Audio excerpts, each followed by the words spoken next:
কৃষ্ণপ্রভুর প্রণাম। ভক্তি রসমিত সিন্ধু 1-1-3।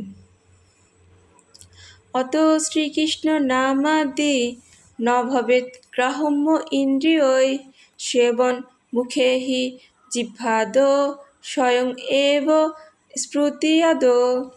অনুবাদ: যেহেতু শ্রীকৃষ্ণের নাম, রূপ, গুণ এবং লীলা সবই পরম স্তরে অধিষ্ঠিত, জড় ইন্দ্রিয়গুলি সেগুলিকে কখনোই অনুভব করতে পারে না।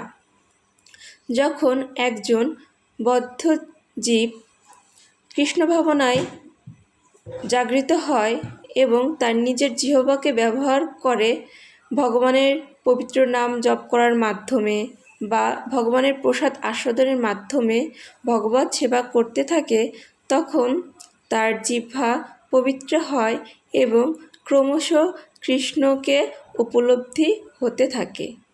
হরে কৃষ্ণ।